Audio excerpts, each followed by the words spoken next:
Noong unang panahon, may tatlong tsupapi na gutom habang naglalakad sa isang bukid. Kanadito! Kanalilo! Gutom na ako! Pwede ba? Hindi lang ikaw nang nagugutom dito. Pwede. Kasi magkakayawan kayo dyan. Maghanap lang tayo ng kakainin. Hoy! Tingnan nyo! Saan? Saan? Ang haba! Ang taba! Ang laki-laki! Yan! Di ko alam.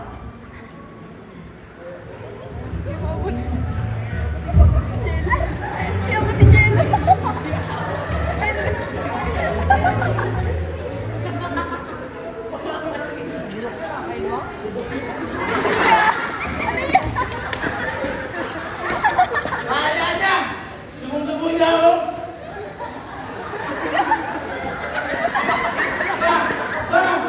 Nanya! Ang sarap!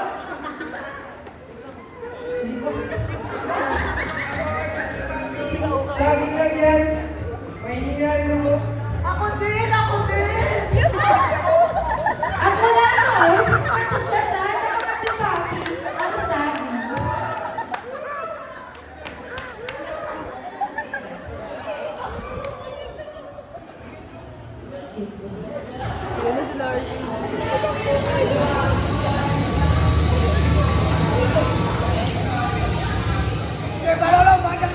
Mga klas, kilala niyo ba sa aling na prutas?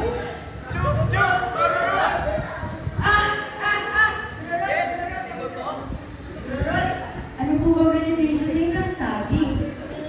Sa tingin ko, may vitamin D. Ni!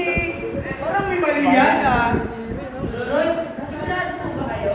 Oo naman, guru ako eh.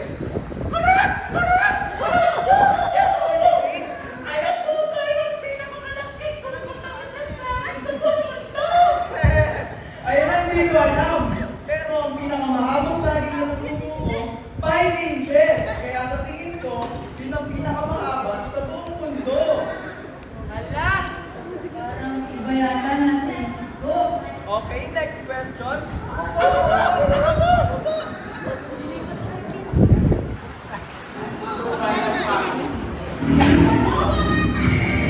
Ulong pante, may walay ka, walang ya.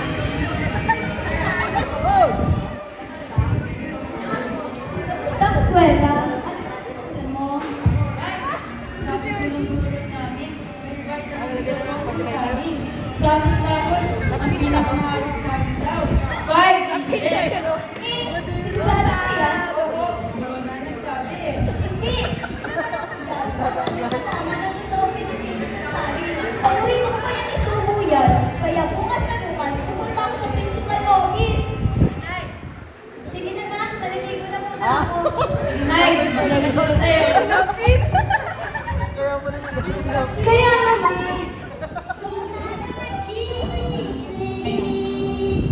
Kaya naman, agad nagpunta ang nanay na tsupapi sa paaralan upang matukoy ang tunay na katotohanan.